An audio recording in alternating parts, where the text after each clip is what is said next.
On today's episode of another Faker Fiha topic, we welcome on our show George Salloum, CEO of iStay, a Lebanese entrepreneur, persistently empowering passionate founders, especially through the information and communication technology field. George, thank you for joining us. Thank you for having me, Tahani. Can you tell us more about iStay? Can you introduce it to us and tell us the story behind it? How did it all start?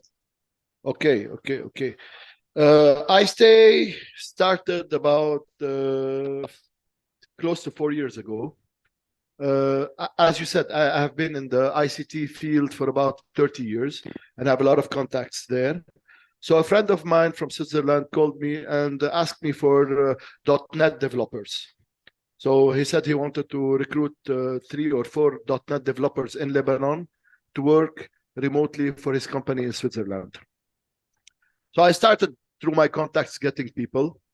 And I found a couple of people, but I noticed that a lot of the good people were leaving the country. So that was the first red flag for me. Oh. And since I also teach at USG, I noticed also that a lot of my students were planning to leave the country as soon as they had their degrees. So that was another thing that also ticked in my mind. Now, when we recruited those .NET developers, we thought that it would be better to have them in a company because working with freelancers can sometimes be prone to errors and problems.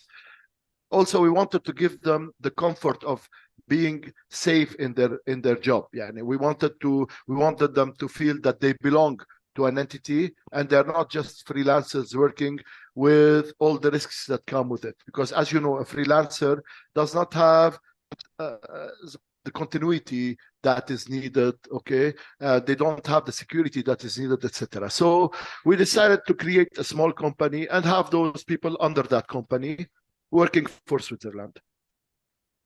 Then, by word of mouth, actually, we started getting more and more requests from other companies in Switzerland and in Germany for resources. You know, sometimes CEOs of companies are talking to each other and they mentioned that, we are working with good resources from Lebanon, etc. So those requests started coming and we started also to provide them with people. But as time went, we felt that this lack of resources in Lebanon was becoming more and more evident. More and more people were leaving the country because, as you know, during that time, and we were talking end of 2019, 2020, you had COVID. After the COVID, economic crisis. You had the big economic crisis. And a lot of people thought that let's go outside Lebanon looking for our fortune rather than staying in Lebanon because of all the risks. Now, to me, as a Lebanese person, I see this as a bigger risk than even the economic crisis because a country can recover from an economic crisis thanks to the people that are working in the country, okay? So if those people leave and the country is emptied, the country will collapse. So to me, it was something that needed to be addressed. In parallel, in Europe and also in the States, they were suffering from a phenomenon called the Great Resignation, which caused there to be a lack in skilled technical resources. So you had 2 different problems which we saw as opportunities. In Europe and in the States, you had a lot of jobs, but you didn't have resources to fulfill those jobs. In Lebanon, we have a pool of resources, but there are no steady jobs for those people. So we decided to join the 2 together. We decided to call the country... Yes, go ahead, sorry. So you supplied the demand, but demand can جاي من برا مش للبنان. Absolutely. Not like the country itself. لا, we don't fulfill demands from Lebanon. Okay, so if somebody is already working in a company in Lebanon, that's great. Yani they are not going to leave the country. But if they decide to leave the country because they are not finding jobs, then they are potential people that we can work with. Yani I'm not going to take somebody from a company who is already working and they have a good salary and a good job and a good position. I will not take him to come and work for me because I wouldn't be fulfilling my mission. My mission is basically to help those people stay in Lebanon. That's it. Okay, so a lot of people mistake us for being recruitment agencies. We are not a recruitment agency. A recruitment agency will come and tell you, Tahani, there is this position, okay, submit your CV, and they leave you there. We are staff augmentation company. As a staff augmentation company, what we do is we hire the people, they become employees of iStay, full-time employees with all the benefits that comes with that, and we contract them to our customers abroad. So they are employees of iStay. They have a Lebanese contract that protects them. They are earning a salary in Lebanon, that is in fresh dollars. They have an insurance. They have national social security, Daman, okay? So they have the full package. And this should allow them to live a nice life in Lebanon, an acceptable life in Lebanon. And at the same time, they are working for foreign companies, which technically means they're able to grow their CV. Because as you know, as any person, any professional person, they come to a point where their CV needs to reflect new experiences, more knowledge, working on the latest technologies, etc. Okay, so when you are in a country like Lebanon with a recession, the first thing to suffer is the technological environment. Why? Because most companies in Lebanon will halt any kind of development, any kind of upgrade, any kind of moving to the new system, because they see it as a second or third or even fourth priority. Their first priority being survival. That's true. But I know a good environment for the employee themselves, as well as connecting the supply with demand, plus maintaining job security. Absolutely. It's basically solving all of the issues any employee can suffer from in Lebanon, while staying in Lebanon. Exactly. That's amazing. One thing I would like to mention here, there has been a trend lately for people to work as freelancers with foreign companies, and here I want to highlight that this is a risk for both the freelancer or the person and the company.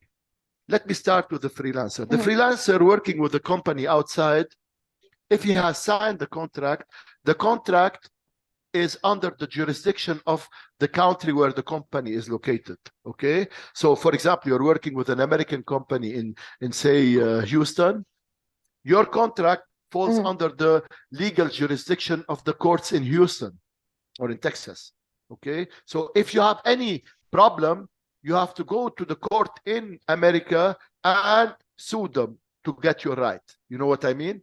Whereas when you're working with a company with a Lebanese contract, you are protected by the Lebanese law.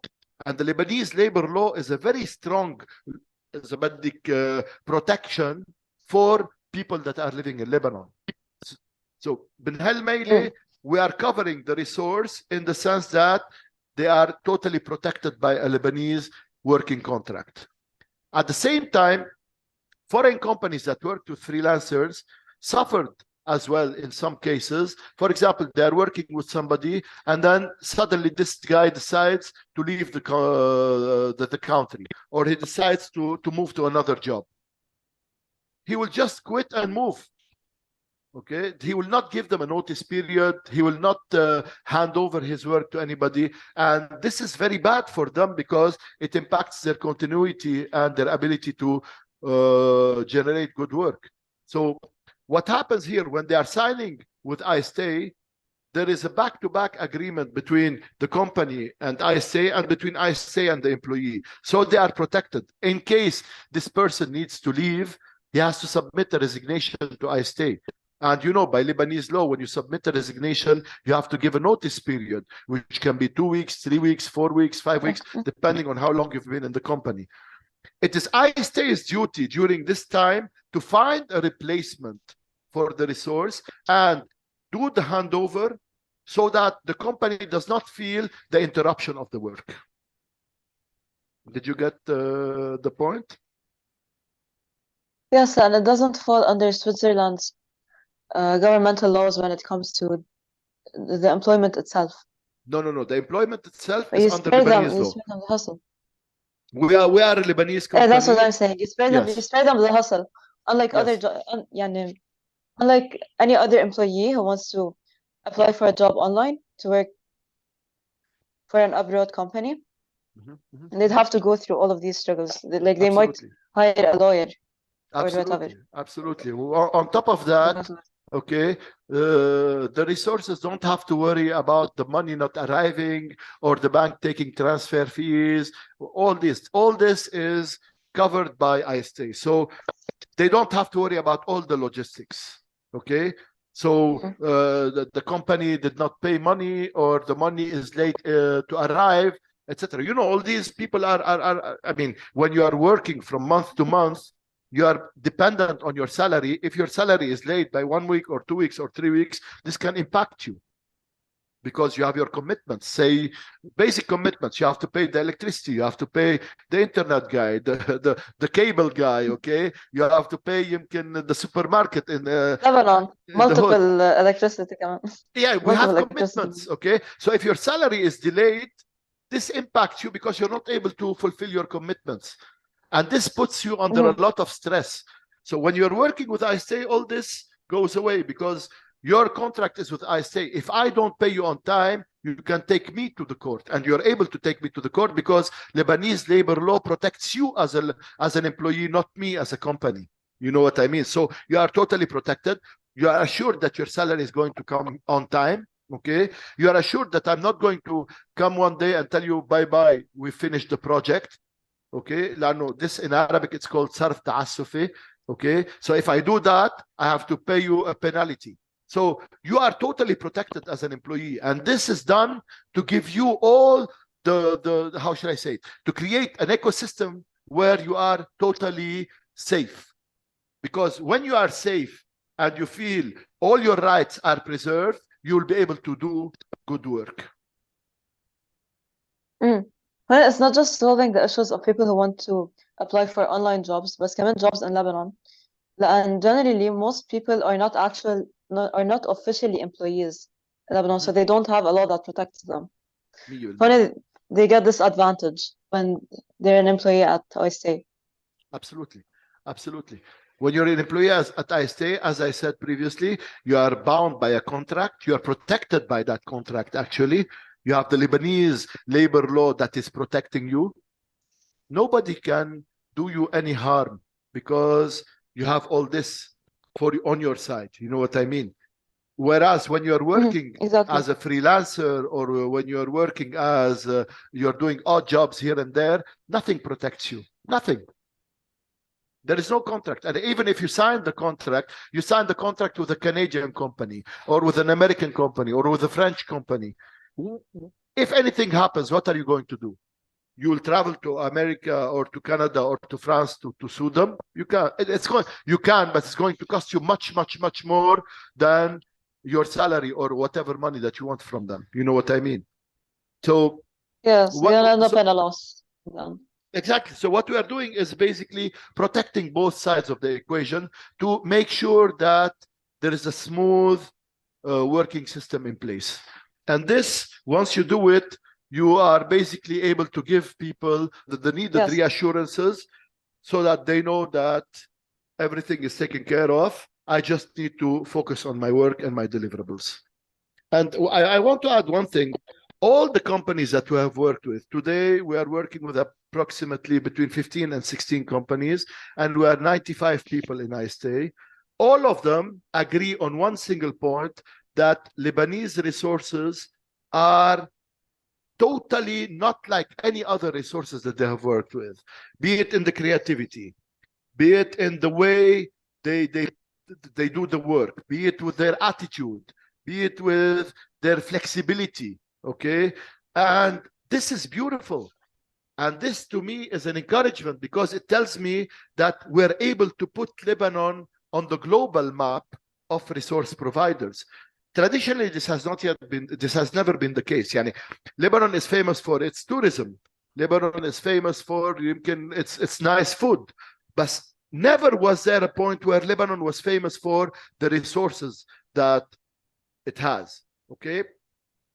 And today, I totally believe that these resources are the wealth of the country. يعني بيقولوا لك الموارد تبع البلد. Okay, وكلنا سوا معولين انه بكره بيطلع نفط بيطلع غاز etc. This is beautiful, but this is in the future and this is totally outside my control. يعني assuming that they manage to get out some butane gas or or oil from the sea, okay, what am I going to get myself? Nothing. Okay. Exactly. Whereas today, as a Lebanese resource, once we put Lebanon on the global map, okay, then we are starting to bring in money to the country, and this money will help the economy. Yeah, the economy today is standing on those people that are working remote jobs, and they are bringing in fresh dollars. Believe me, there is, I don't know the exact numbers, but maybe around 70 or 80% of the money circulating inside Lebanon is coming from remote jobs.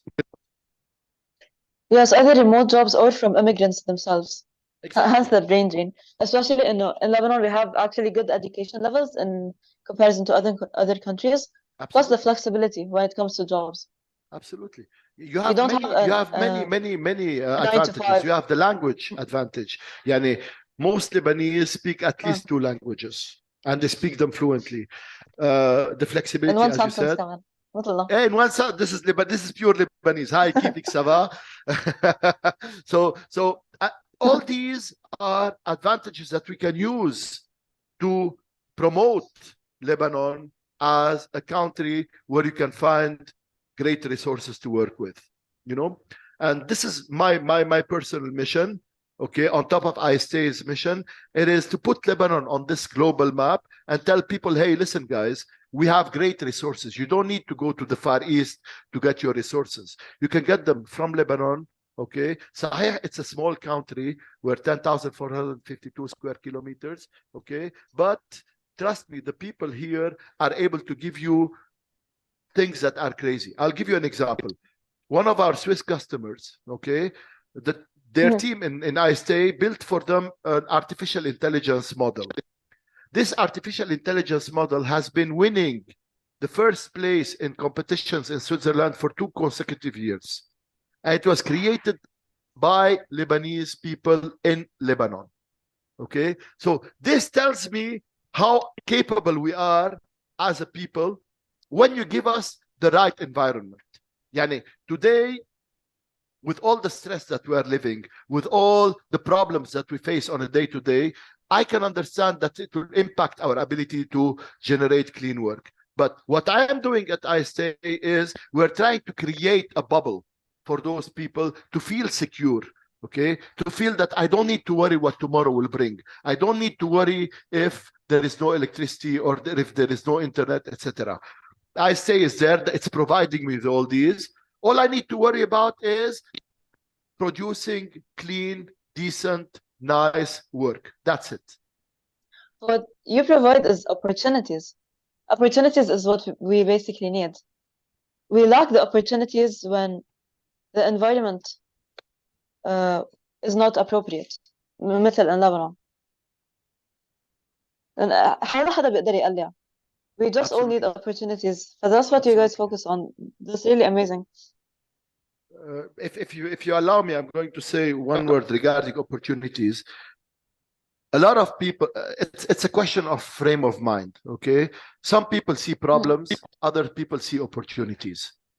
Once you train yourself to be in a frame of mind where you only see opportunities, this is where you start succeeding. In life, there is no such thing as luck. There is no such thing as محظوظ, as we say in Arabic, أو عنده chance, It's about your state of mind. If you are in a clean state of mind, you'll be able to recognize opportunities left and right.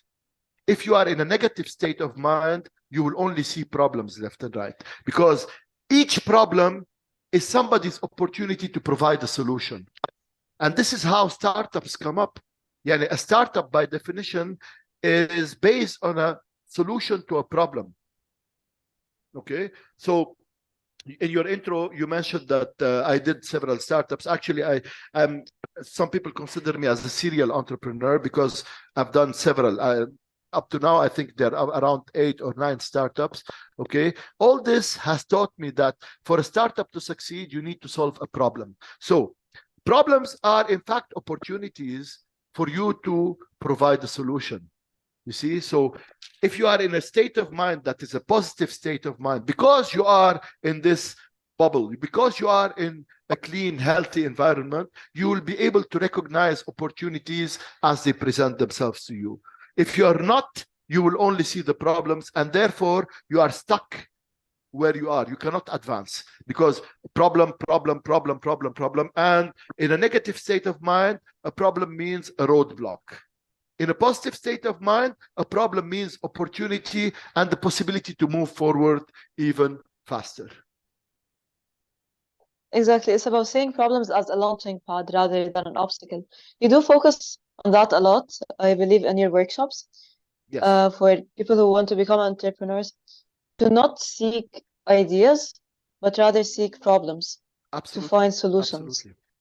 Finding Absolutely. solutions and not finding ideas. Absolutely. And two things I would like to mention here. You mentioned that the workshops that I give, all those workshops that I give are my way of avoiding people doing the same mistakes that I did during my career. I've done many mistakes. I learned from those mistakes. Also, it's about the frame of mind. Sometimes when you do a mistake or you have an issue, there are two ways to deal with it. Either you say, I got a problem, and you sit in the corner and you start to cry, and بالعربي we say بنندب حظنا. Or you say, okay, this is a lesson that I learned. How can I use this lesson to move forward? So what I did is all those mistakes that I did in my previous startups or in some of my previous startups, I used them as learning material for me, myself, to improve myself in this domain. So when you want to learn something, there are multiple ways. Some people watch YouTube videos. Some people go attend classes. And some people learn from the actual mistakes that they did in life. So what I did is I combined all those together in order for me to say, okay, I am able to tell somebody something that will be correct. Now, I give those sessions and those coachings and those mentorships because I want to avoid as much as possible those people making the mistakes that I did. Why, you are going to ask me? It's not altruism or anything else. It is more that this is what will help Lebanon stand on its feet. It is the creativity. Exactly. It is the being able to open jobs. Every startup that you found will provide employment to people, will bring fresh money into the country, okay? And will provide a solution to an existing problem. Therefore, the more startups we are, the more positive everything becomes. This is how I look at life. And this is why I encourage people to move into startups. Yesterday, for instance, I had a session with a group of ladies for Mother's Day, okay? And also it was a belated International Women's Day celebration. And I was talking to them about entrepreneurship and why they need to do it. And this is something that I keep finding, by the way, in every workshop I do. Every single person has a hidden entrepreneur in him. Maybe it's genetic. Maybe we Lebanese have that in our blood, you know, but every person has that. And the most beautiful part is that every person is capable of moving forward. And once you get into it, you see that you don't really need this big capital or this big amounts of money to do your startup. You're able to do a startup with, I will not say practically nothing, but if you have a good idea for a solution to a problem, that's it. This is all you need. You need a solution to a problem and you can move forward. You don't need anything else. Yeah, today in Lebanon, with all the incubators and all the accelerators that are available in the country, you don't need more than a clean, good, solid solution to a problem. That's it. And this is what I believe is going to help our economy redress or straighten up or stand up again from the crash that's there. Nothing else. Nothing else. Tourism is great. I'm not attacking tourism. The problem with tourism is that whenever there is a security issue, tourism dies. Yeah, today, for example, look at the crisis that's happening in Gaza, the war in Gaza. Okay, automatically it impacts tourism in Lebanon. You know what I mean? So, somebody stands up and says a speech in China, automatically tourism in Lebanon is impacted. Whereas startups will not be impacted. Why? Because they're solving problems. You know what I mean? So startups is what you need as a base for you. Then tourism can come. Okay? Then the others can come. But startups and building a solid ecosystem that supports those startups is the baseline of a solid economy that can take the country forward for the next 10 or 15 or 20 years.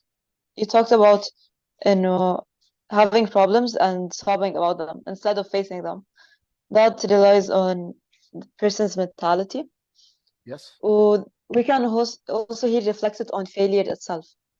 And as a person who has initiated so many startups, failure has the most important role. Do you give it that role? Yes, I do. I mean, you cannot succeed without having failed a couple of times. Yani, I see a lot of people that, for example, had a problem or had a failure in a startup, and this caused some kind of a phobia, if you want, or some kind of a scare, or some kind of a psychological barrier. And I don't want to go there. No, on the contrary, dissect that problem, see what went wrong, look at it point by point, analyze how your reactions were, what you did, etc. Then come up with learning points. What did I learn from this? I did this wrong. How can I improve it next time? Okay. We see a lot of success stories. You see them on TikTok, on Facebook, on Instagram, on LinkedIn. But those success stories, they are not telling you the full story.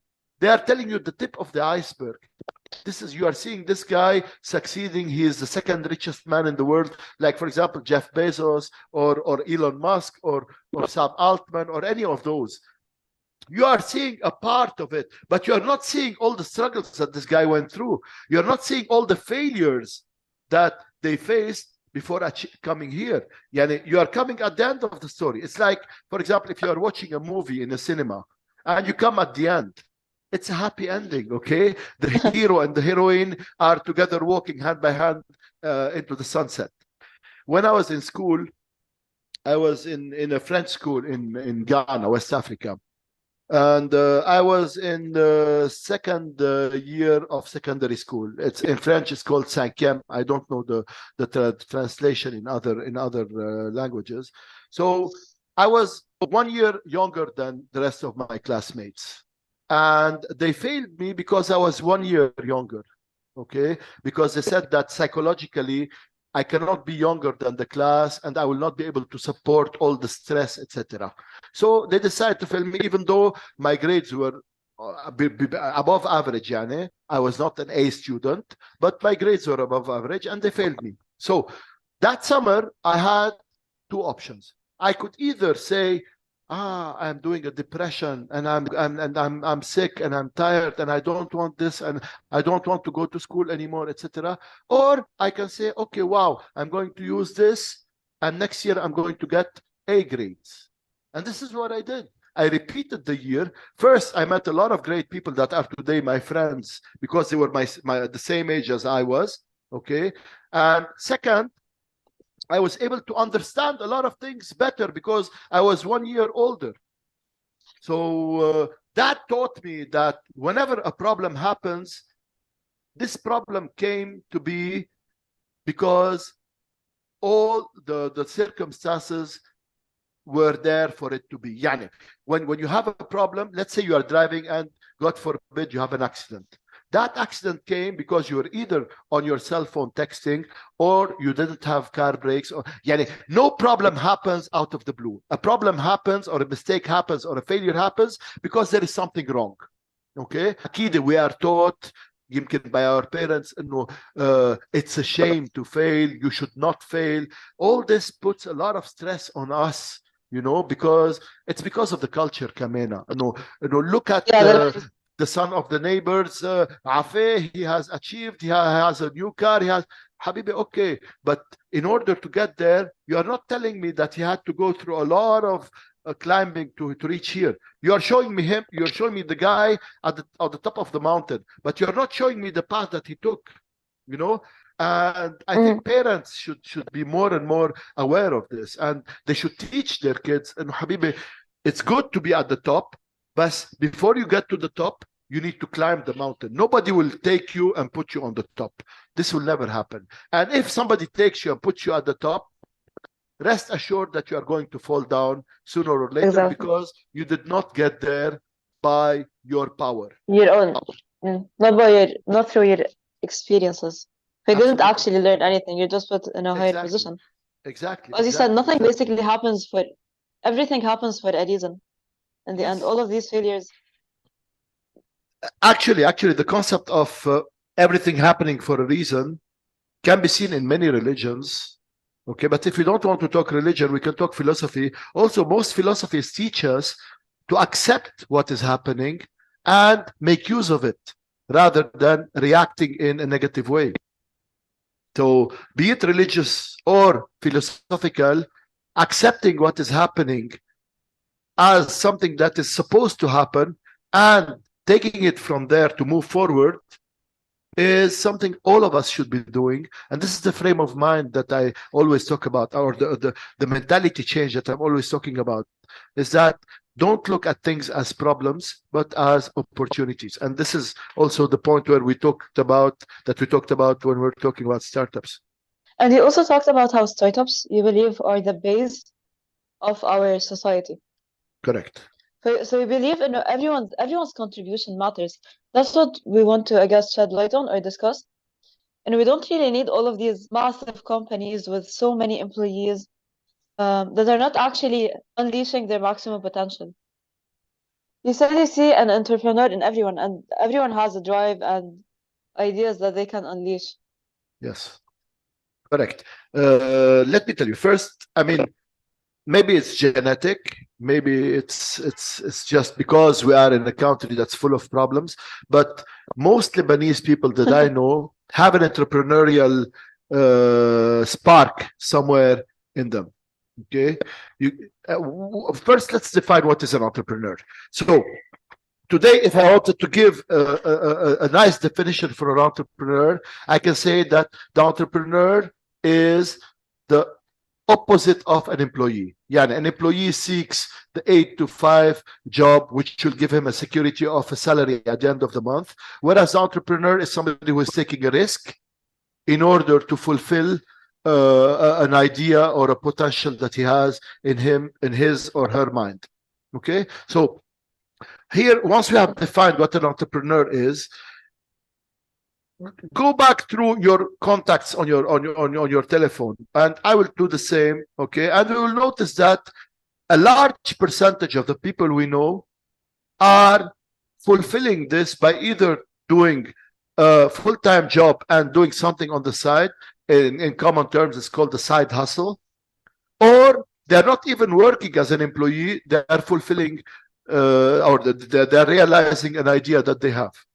So this is what prompts me to say that a very large percentage of Lebanese people have the entrepreneurial spirit in them. Now, whether this should be a replacement for large corporations, I would never go there, because each one has a pro and a con, But the thing is that in a country that is so filled with problems, it is only natural that people will come up with solutions, and people will come with a way to monetize this solution. So let me give you an example of a typical Lebanese person's day. You wake up in the morning, the first question that you ask is, am I going to shower with hot or cold water? Why? Because was there, did I switch on the heater at night or not? Then the second thing that you're going to say, I'm going to work or not. Why? Because I don't know if there's a demonstration on the road or if it rained and the road is blocked. So, Honecker, you are taking a decision, should I work from home or not? Now, even in your decision to work from home, you are going to say, is the internet going to be good today or not? Because it's raining and the internet might cut. So if you notice, we live a large percentage of our lives making decisions, okay, that affect our day-to-day lives.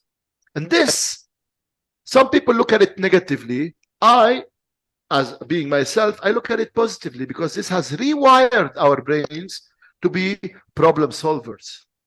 We are problem solvers. Look at Lebanese. Look at how we have adapted to everything that has happened to us, okay? In the last, I'm not going to say 4 years, in the last 30 years. The war that happened, yet you still had people that were surviving. The economic crisis that we had, yet you had still people that were surviving. We adapt. A lot of people see it as a negative thing. I see it as a positive thing. This adaptation is because we have built a mechanism to solve problems. Now, if I am able to solve a problem, it is only normal that I should seek a way to monetize this problem to generate revenue for myself. And this is what a startup is at the end of the day. It is somebody or a group of people that have come up with a solution to a problem and they are finding a way to make money from this solution. That's it, you know? So, this is why I always say that we have a large potential for entrepreneurship in the country on one side. On the other side, as I mentioned previously, this kind of activity will help first create job opportunities. It will also help create or generate revenue for the country as a country, because all those startups are going to pay taxes. All those startups are going to buy stuff. Yani when you're opening an office, you need to buy laptops, for example. You need to buy services of the decorators or the painters or whatever. So you are pumping money inside the economy, okay? So you are recirculating the system. And this can only help the system survive the crisis that it's in. Now, why did the crisis happen? Now, I'm not an economist. I don't understand much in economics, so I'm not going to say that I will not claim to say I have a solution. But the crash happened was because at a point in time, we were spending more than we were generating. This is the basics of economics 101. When you spend more than you generate, you are bound to become bankrupt somewhere or another, right? Now, I will not say it was stolen. It was not stolen. This is political talk. I don't want to talk politics, okay? So today, with this startup environment, I'm able to generate more money, okay? So if I'm able to generate money to offset the spending, then I can say I'm in positive cash flow and I can hope that this will help the economy recover. I'm speaking in very basic terms. I don't claim to be an expert in economics again, because if anybody hears this podcast, they'll say, who is this guy to come and lecture us about economics? I'm not doing that. Because you have people, and it's their right. You have somebody who has a PhD in economics. I do not claim to come and talk anything that he understands more than I do. But I'm talking basics. As the owner of a company, okay, for my company to succeed, I need to make more money than I spend. Basics. For you in your house to be living a good life, you need to be making more than you spend. If you spend more than you are making, you are broke. So this is the base, correct? So with all those startups coming up and all those opportunities being created, more money will come in. And more money comes in, eventually it should either break even or tip the balance positively in that we are making more money than we're spending. That's my rationale for making such a statement. Exactly. We're moving the economic wheel with these startups. Yes. Well, as you said, as Lebanese, we have developed this mindset of being problem solvers, I guess. Yes. And we question every single step in our lives. As you said, من لما نفيق لحد ما ننام. Absolutely. Every step we have to question it. We have to also think of other solutions, and of course, more problems generate yearly in Lebanon. Absolutely. But a country of problems is a country of opportunities. Absolutely. I remember in 2018, I was a full-time employee in a big telecom company, and I decided to quit my job to open one of my startups, which was a marketplace for fashion and Lebanese designers, etc. Everybody was telling me you're crazy. You know, how can you quit a solid job with a high salary and go into this in a country that's so filled with problems? My answer was very simple. It is because the country is filled with problems that I am doing this. لأنه if there are no problems to be solved, there is no basis for any startup to be created. And creating a startup that does not solve a problem, in my opinion, it's not a very smart thing to do, because you are relying on a trend, and this trend will eventually die out. So you're not creating anything sustainable. But when you are solving a problem, you are creating a solid startup that can survive and that can prosper and that can grow. Exactly. That's why we don't really need all of these businesses that we always see that they're trending on social media. Everyone is opening fast fashion shops, like all these online shops and so on. You don't really need them, and they're all reliant, as you said, on trends. So they're very short term. They're extremely short term, and this is what I tell people. Couple of books in a few months. Yeah, exactly. This is okay. I have two descriptions for it. This is called the falafel effect, and I'll explain it. And this is mostly based on hit and run strategies. Okay, hit and run strategies. So I hit. مثلا هلا we have this. You remember the spinner? It came out like a couple of years ago. Those fiddle spinners. You spin it in your hand. So yes. Okay, so people went and bought like a huge ton of these from China or I don't know where, and they started selling them, and the prices were quite high at that time. So they made a quick buck. But then afterwards, what happened? The trend died off. And all those that bought so many things, it died. Also, during the Corona days, you had people that were buying masks. So everybody was either sewing masks or buying masks, etc. But this is not a sustainable business. It's a hit and run. Yani. You do, you make money and then that's it. You exit. Some people like this kind of. It is a startup. Don't get me wrong, but I would not categorize it as the startups that we are talking about in our training and in our sessions. Okay, so it's more of a business deal. Yani, I buy 10,000 spinners for $10,000. I sell them for $20,000. That's it. So it's a hit and run. That's nothing but there is no sustainability. You did not create job opportunities. You did not solve a big problem with a long impact. You're just relying on a trend. But I said, and we don't really need them as much as Mahal Amitla, and they're not really evolving. They're not helping in empowering us as a community in Lebanon. Correct. That we really need. What it's actually helping is the tourist side of the country. That's also helping in the economic wheel. Yeah. So they're all reliant on each other. They're all connected in the end. Yes. I wanted, an idea came to my mind about speaking about those side hustles. Even using the word startup is wrong. I realized that no, it's not giving startups their full right. But I would call them side hustles, and these are good for people that want to make a quick dollar on top of their salary, for example. You are an employee in a bank, okay? And then there is a trend of red pens, for example. So you go buy 10,000 red pens for X dollars, you sell them for Y dollars, making a profit. But it's not entrepreneurial work.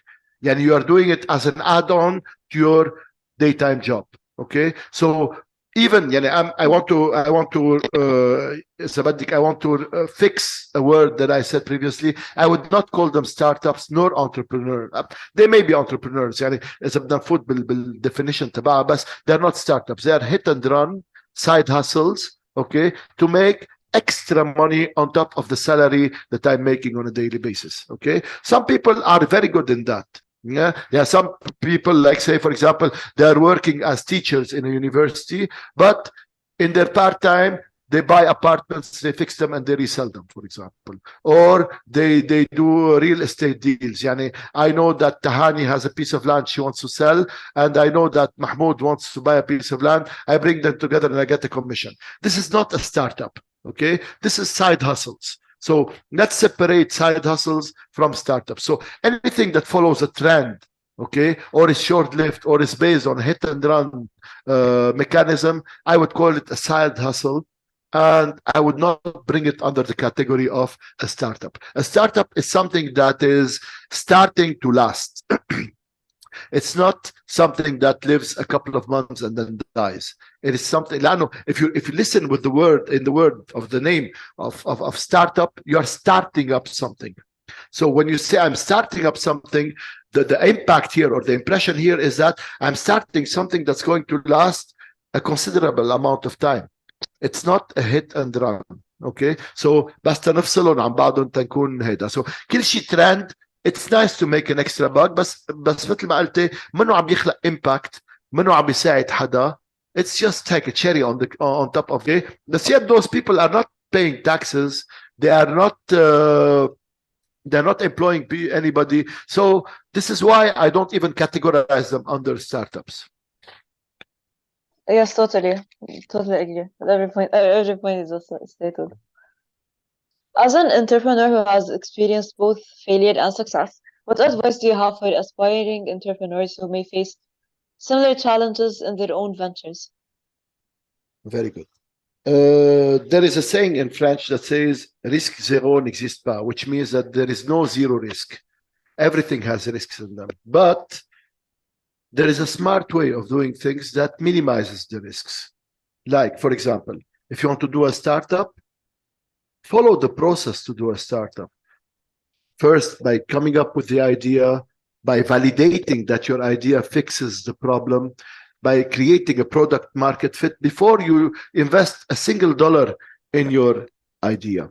Okay, so follow the process. There is a process. It is a scientific process and it works. Don't try to skip steps, because I don't know if you know the statistics. According to Forbes, 90% of startups will fail the first year. And this statistic is a very true statistic. Yani out of 10 startups, only one will make it through the first year. Okay, and the main reason for this is product market fit. The product that they have come up with does not fit the market that they are selling. So very simple. You want to have an idea, you have an idea, you want to move forward, validate your idea, follow the process. This will not eliminate risk, but it will minimize the risk. Risks will always be there, but it's your duty as an entrepreneur to minimize the risks so that if anything happens, you will be able to deal with it. But if you don't minimize the risks, there are chances that several things will happen together and you will no longer be able to control all of them. So by minimizing the risks, you are improving your chances to succeed and to move forward. You do focus on this a lot in your workshops. It's about idea validation. Absolutely. And identifying society's dilemmas and identifying society's dilemmas properly and accurately, instead of approaching it in what you think is the solution. Yes. Like our perception of it.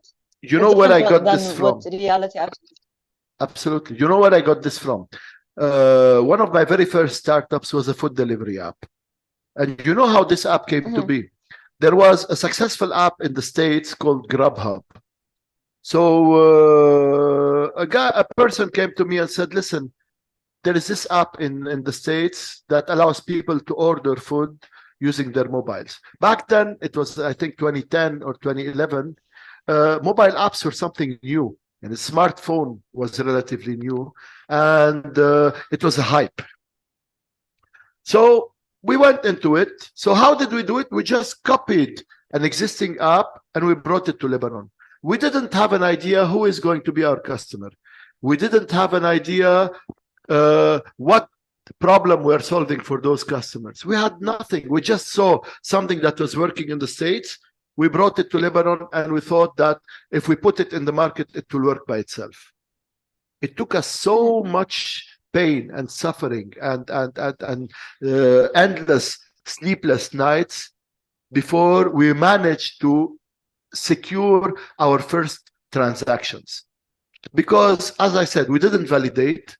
We had no idea what the problem was, and therefore we had no idea how to propose our product as a solution. So we were just putting it in the market, and we were marketing. We were putting money on marketing. Yani we would go on Facebook and do so much boosts on Facebook. I don't remember if there was Instagram back then. So, but the main part was Facebook. We would go on TVs. We would put campaigns on TVs. We would make, for example, like contests where people would win a motorbike. I remember once we had the Harley Davidson motorbike and a car also that people could win. Yani we were giving prices because we thought that by doing this we'll attract people. But unfortunately, what we didn't know, that if you do this, you might attract people for one transaction, but you are not keeping them. This person will come, do the transaction in order to win the bike or the car or whatever, and then he will leave because you're not solving a problem for him, or because you're not talking to the right person. It took us so many years to understand this, but by that time we had invested so much money, and between the team there was a lot of stress, and this is what eventually caused us to close down around 2019. All of this because we didn't validate. And this is why I am very adamant to anybody who's doing a startup: validate your idea. Otherwise, you might think that you are doing something, but in reality you are not. You are turning around in circles, spending money, wasting energy, and not getting anything in return. And this is very frustrating. A lot of your investments are going into, sadly, I'm not sure if it's a correct description, lost causes, because you don't have any loyal audience. You're not actually leaving Absolutely. anything that stays within your audience or your customers. Absolutely, absolutely. There is a very important KPI, for example, which is called cost of customer acquisition, which means how much did it cost me for Tahani to become my customer. Okay, and this is calculated usually by how much did I put money on the marketing and how many customers did it get me. I'll give you a simple example. Say I do a boost on Facebook for $1,000. Okay, and this boost on Facebook got me 100 customers. Mathematically speaking, each customer cost me $10. Correct? Okay. Yeah. Yes. Okay. Now, if this customer buys from me, okay, and the profit that I make is $5, I am losing completely. I'm not making any profit. Why? Because I haven't You're losing covered. $5 per. I'm losing $5 because I did not cover the cost of customer acquisition. Now, if this person comes to me just because I put the ad and doesn't come back again, I'm not making money out of it. This is totally lost. And this is what people don't realize. So I was consulting with a startup a couple of months ago, and they were like, every time we do a boost on Facebook, we sell. Therefore, we are good. I told him, no, you are not good. Every time you do a boost and you're selling, did you calculate to see if you are making money? He said, yes, I buy. I'll give an example. Huh? I buy a pen for $10 and I sell it for $20. I'm making a $10 profit. I told him, Habibi, you got it all wrong. If you buy it for 10 and sell it for 20, the $10 that you are talking about is not profit. What is your cost? Have you paid your employees? Have you paid the rent? Have you paid everything that you need to pay? This is one side. Also, the boost that you put on the social media, how much did it cost you? How many customers did it get you? Once you have taken all this into account, then you can tell me how much money you are making. And this is common. A lot of startups that I consult with come to me and tell me, George, we are selling, we're making profit, but at the end of the month, we don't have money. How come? This is because you're not making profit.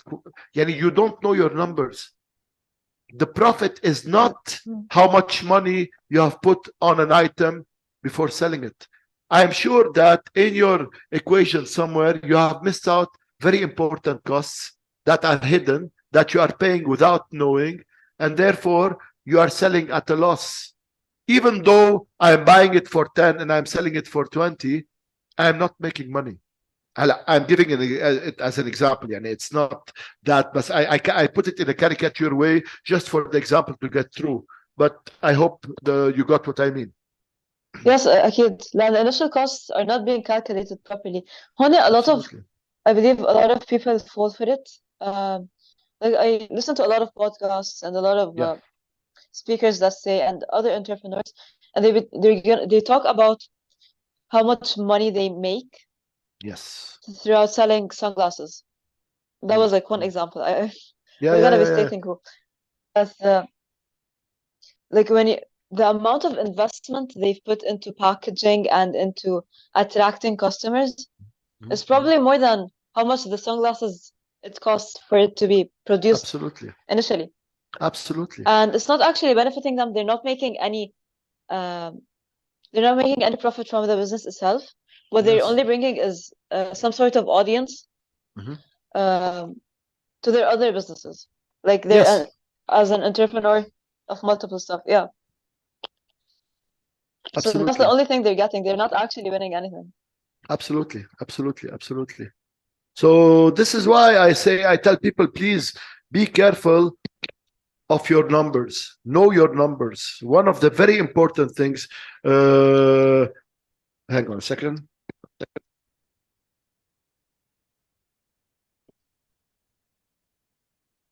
Okay, sorry. No problem. Okay, so one of the most important things that I try to pass along to people attending the conferences that I give is knowing your numbers. Buying something at 10, it's very funny that you should mention sunglasses, because last night my middle kid, I have 3 children, my middle kid came to me and said, Pop, there is a great brand of sunglasses in Europe and it's selling like hotcakes. I'm thinking of buying a couple and selling them in Lebanon. I told him, explain to me your strategy. He said, the glasses cost around $75 or $80 in Europe. I will buy it and I will sell it here for $100, and I will make a profit of $20. I told him, okay, you buy it from, say, United States. How is it going to come to Lebanon? Will it appear magically, or you need to ship it? He said, yes, I need to ship it. He said, okay. How much is the shipping going to cost? He said, I don't need to worry about it. I ship them, they come here, and I start selling them. I said, no, you have to calculate your shipping, because this is a cost on you. Then when they arrive to Lebanon, where are you going to put them? He said, I'll put them in my room. I said, okay, so you are putting them in your room. They're taking up space. And in your room, they're taking up space. You need to put somebody to watch them for you, so that your friend, when he comes, he doesn't take one of them out, etc. So you need to put them in a safe place. This is another cost. Also, it's going to cost you electricity to be able to see them whenever you want to take one out and sell it. When you are delivering it, aren't you paying costs? That I was explaining to him what he needs to pay. And I said, pricing it at $100 doesn't mean that you're making $20 profit on each sunglasses.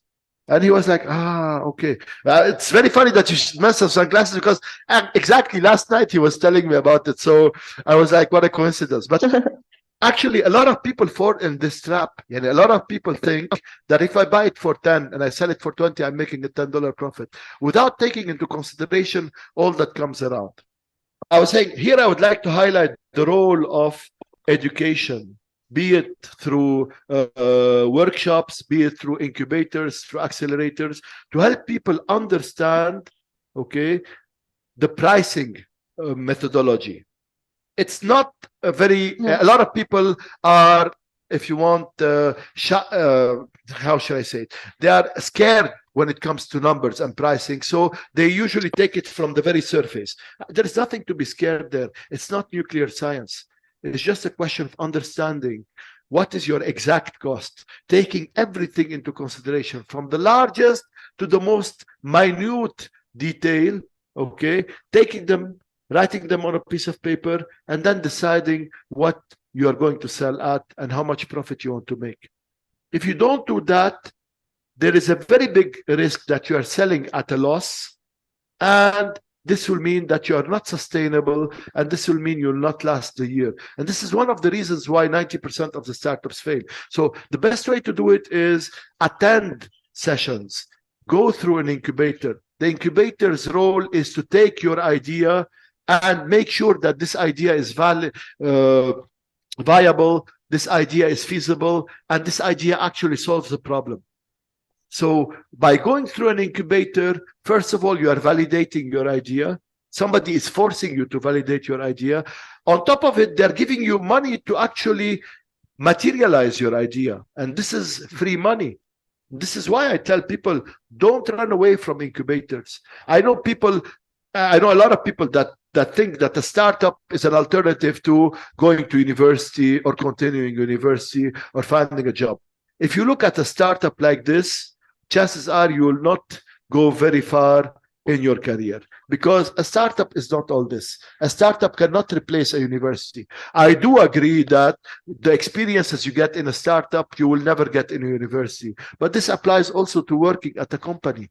The experiences that you get working at the company, nobody will teach you at a university. Does this make it an excuse not to go to university? No. University helps you to mature, etc. But you also need to continue your education after university. Education never stops. So when you have an idea, do it the right way. I was giving an example the other time. Now we have the holy month of Ramadan. Okay, so by maybe in a couple of hours you'll start preparing the food for breaking the fast. Preparing the food, you do it according to a recipe, correct? And you have a recipe that you follow. You put so much sugar, so much flour, so much rice, so much, etc. If you don't follow the recipe, your dish is going to fail. You agree with me? Correct. Okay. Yeah. So following the recipe is the way to ensure that you will succeed. If you don't follow the recipe, you will not succeed, and people will not be able to break their fast. Same thing for a startup. If you don't follow the recipe, you will not succeed. And where best to learn a recipe than at the hands of people that know how to cook it. Yani, you can read it in a book, but for example, compare yourself. I don't know if you cook, I cook. So compare learning from a book and cooking and learning it from your mom, for example, or from your aunt or from a chef, and having them participate with you. 99% learning it from somebody is more efficient than following the book's advice. Because if you open 10 books, for example, if you're looking for the recipe for tabbouleh, 10 books will do it differently. Correct or not? Correct. So the best way to do it is by learning from the experts that have done it before, that have been there, done that, and are able to convey their experiences to you. So this is why I encourage a lot of people, go through an incubator, go through an accelerator, educate yourselves. This way you are relieving a lot or removing a lot of risk from the process, and you're able to increase your chances of succeeding. I think here lies a huge issue.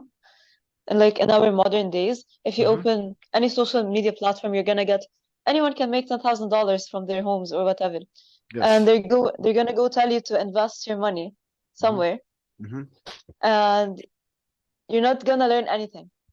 They're gonna tell you that anyone can start a business. When you have no basis, you haven't took any courses, no education whatsoever, unlike taking, let's say, undergoing workshops. What you're gonna do if you're gonna end up making money is you're gonna be learning from your own mistakes, but you're gonna have to fail many times than if you had let's say undertaken these workshops or basically educated yourself. As you said, they're substituting. Go ahead. Finish your idea and I'll tell you. Yes. They're substituting university courses with experience. When it can happen, but it's not guaranteed. Nothing is guaranteed. Absolutely. But nothing is guaranteed.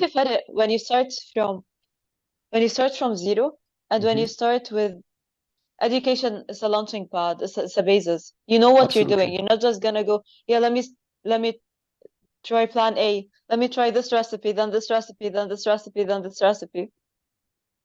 Okay. And you're gonna end up with a perfect one. But at what cost? You've gained the experience. But at what cost? Exactly. At what cost? يعني it took you يمكن it cost you much more than it would have cost you to take a course in a university or in an incubator or in an accelerator. noting that incubators and accelerators are free of charge, but it would have cost you much more ingredients, much more work, much more effort, only to arrive at a point where even there, it is not as it should have been, and it is based only on experience, and there is no scientific data behind it. Okay, so I wanted to give a remark on what you mentioned previously, and on social media you have all those people coming up and say you can make $10,000, etc. Actually, this yimkin out of 20 people that do it, only half a person makes money. The others are losing money. Okay, this is one. And secondly, the only person making money is the person who's creating the content, because they're able to monetize it by having more people come to them. Unfortunately, on social media, I noticed that there is a trend by claiming crazy claims, you attract viewers. And having a lot of viewers means that you can have advertisements on your videos, etc. And the person creating the content is going to make money, but all the others are not going to make money. One rule of life: nothing comes for free. There is no magic pill that solves all the problems. And most certainly, there is no way to make money out of nothing. These are three pillars that people should keep in their mind, because risks will always be there. But there is a difference in meeting a risk totally unprepared, or meeting a risk knowing what will happen. Okay, I'll give you an example here. I'm sure you know YouTube. And knowing how to deal with it. Exactly. You know YouTube, of course. Okay. Did you know that YouTube started as a dating app? Nobody knows it. They started as a dating app whereby, if, for example, I would create a profile and I would shoot a video of myself talking about myself, and then I would put it out, and then people would look me up, etc. But then they saw that it wasn't working as a dating app. Now, there were three possibilities. One, close everything and go home. Two, insist on making it a dating app, so adding features, changing the colors, changing the name, etc. Okay. Or three, looking at an alternative. And this is what they did. They pivoted and became the YouTube that we know today. So you see, that's here, very interesting. Yes. And I mean, I think, what was it called? Twitter. Twitter was initially a podcast platform. When Twitter started, it was for podcasts only, to list podcasts. This is why you have the limitation of the 120 words initially. Okay, so when it started, it was that. But then iTunes was there, and iTunes was gaining much more market share because they were stronger, they were backed by Apple, etc. This is when Twitter decided to pivot into something else. What I'm saying is that you will always have a risk of a competitor coming up, or your problem not meeting the right market. So by being prepared, by understanding that it's okay to get there, but you need to pivot, and by learning how to validate, you are able to meet any risk that happens and overcome it. But if you are totally unprepared, you are going to make the wrong choices, and you'll never end up making it till the end. You know what I mean? That's the importance of learning from each other's mistakes and experiences. Exactly. Hence this episode, actually, the entire podcast. Exactly. And here you are able to share, and this is the role of mentors and coaches. They share their experiences with startups, so that those startups learn and don't make the same mistake. Yeah. Imagine in a world there is no school, there is no university. So every generation has to learn everything again from scratch. We have to learn about mathematics from scratch. We have to learn about gravity from scratch. We have to learn about chemistry from scratch. Fair? So that means we're never going to develop. But because there are schools and universities, each generation learns from the previous generation and adds on top of it. And this is how you progress and evolve, by adding on what was achieved in the past. And this is why, even though it's nice to start from scratch, but it is smarter to start from a baseline that is more advanced than scratch. And this is why I always tell people, work smart, don't work hard. Working hard is good. I Exactly. don't have anything about it. But why work hard only to achieve half of what I would have achieved if I was working in a smarter way? It's simple mathematics. So, what are your long-term goals and visions for your current company, and how do you plan to sustain its growth and impact in the future? It's a very beautiful question. It's very الأجانة to complex. the company, yeah. Yes. It's a very beautiful and very complex question. Let me break it down. So, to me, I take the goal not on the level of my company, but on the level of the country. As I said previously, my main goal today is to put Lebanon on the global map for resource provisioning. Okay, this is my goal and my mission, and the mission of iStay by extension, because we have that potential, we're capable of doing it, and it's a shame to waste this opportunity. So this is, if you want, a long-term goal and vision. The short term, it's growing iStay. We had a plan of creating iStay offices in the major cities around the country, because today we have employees that are in the Bekaa, that are in the south, that are in the north, etc. So if I can create for them hubs where they can come in and work without the fear of having power issues or internet issues, I would be helping them become more productive. Now, unfortunately, because of the security situation today, this project was put on hold, okay, waiting for improvement in the security situation before we go there. But ideally, it is something that we have on the roadmap for iStay, having iStay hubs all over the country to allow people, or first of all, to give them the possibility to work in a clean, safe, optimal environment, and they don't have to worry about electricity or power. We are also working on something we had started 2 years ago, which is called the mentorship program. The mentorship program takes students that are freshly graduated from universities and puts them in a program where they learn a new skill, like a programming language or cybersecurity, etc. They are paid to learn, and then at the end of the year, they can renew their contract as a person who has 1 year experience, or they can go to another company. Because there is always this problem of you need experience to get a job, but you also need a job to get experience. So we thought that the best way to break this endless loop was by creating this apprenticeship program, whereby you don't need experience. Come to me with your university degree. I will give you the experience and I will teach you. And in return, you are working on a project that will give you even more experience. At the end of the year, it's your call whether you want to stay or move to another company. These are two of the major goals that we have today, short term. The long-term goal is, of course, having Lebanon on the map. This is new, like 2 years ago. We've started it, as I said, 3 years ago. But the problem is, again, first of all, there is, I mean, not all the customers that we have want to have fresh grads working on their systems. And I can't blame them. If you have a system that is serving 500,000 or 1 million customers, you cannot afford to put a fresh grad there, and if they make a mistake, everything goes down. So it has to be controlled. So sometimes we choose the right customer that will also help provide value to the resource, in the sense that they're not just sitting there counting lines. They are actually doing something and learning from it. And it's very easy, Yom, to bring 10 people, put them in front of a laptop and tell them, don't do anything, just watch. I'm not helping them. I am not helping them, okay? I would rather have them participate.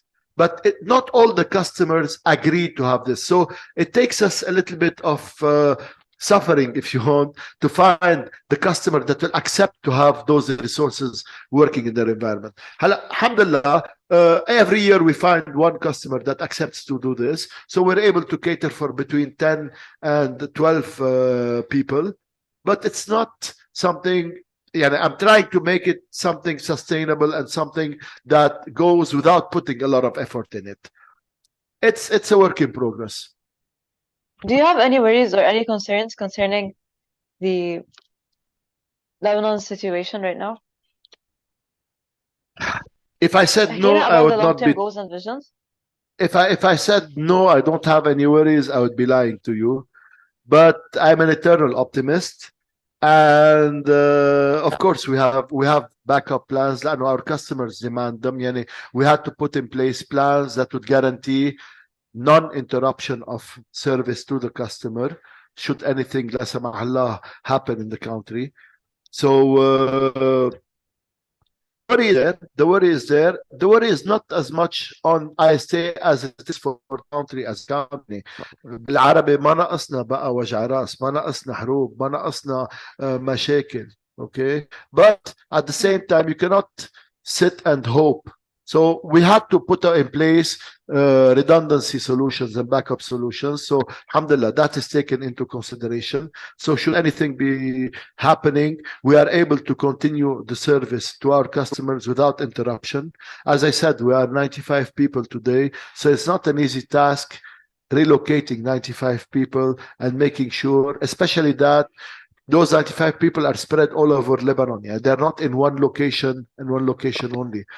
But alhamdulillah, we were able to put in place a plan that basically covers all this. And this plan was put since the summer. We have not yet had the need to put it in action. Inshallah ya Rab, inshallah ya Rab, inshallah ya Rab, we don't get there. But you have to be prepared for anything.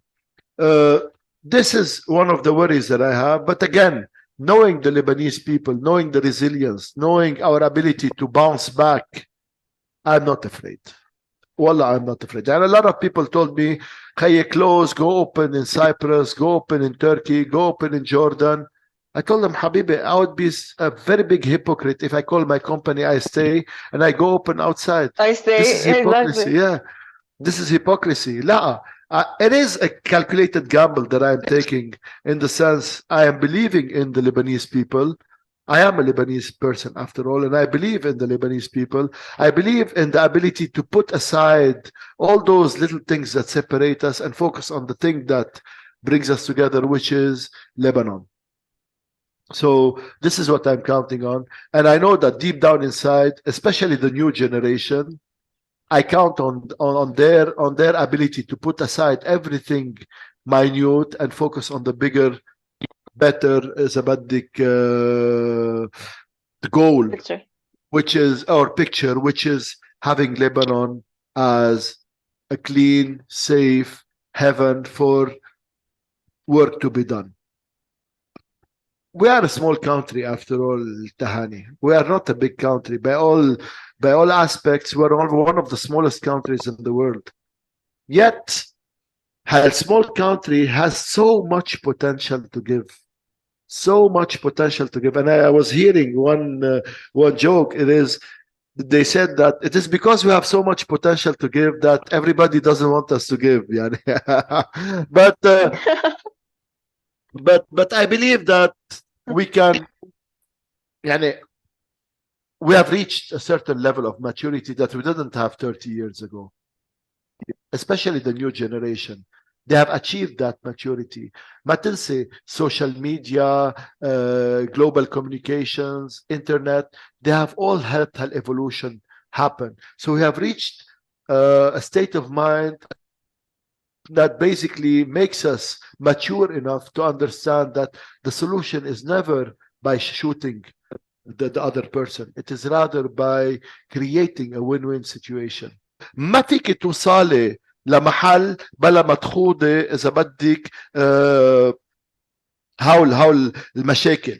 سو هاو شيء طبيعي بالايفولوشن. الشيء اللي مش طبيعي انه ما نكون تعلمنا منهم ونرجع نعيدهم. هيدا الشيء مش طبيعي. بس مثل ما كنت عم بقول انا بعول على الماتيوريتي تبع الشعب اللبناني انه ما نرجع نعيد التاريخ. لا، تعلمنا من التاريخ وبدنا نتقدم لقدام بكل بساطة. George, your leadership is truly inspiring. We are immensely grateful for the opportunity to hear your invaluable insights and learn from your remarkable experiences. Thank you so much for your time. We truly appreciate it. Thank you very, very much. يعطيكم ألف عافية. And الله يعافيك. you are doing a great job. رمضان مبارك. Trust me, you are doing a great job and keep it up. Whatever support you need from me, you have it. لأنه it's through such initiatives that we can move forward. So thumbs up. Well done. We will be linking IC's information and other links you can check out below to help fight brain drain yourself as Lebanon needs us. I stay in Lebanon and so should you. فكر فيها ورد لنا خبر.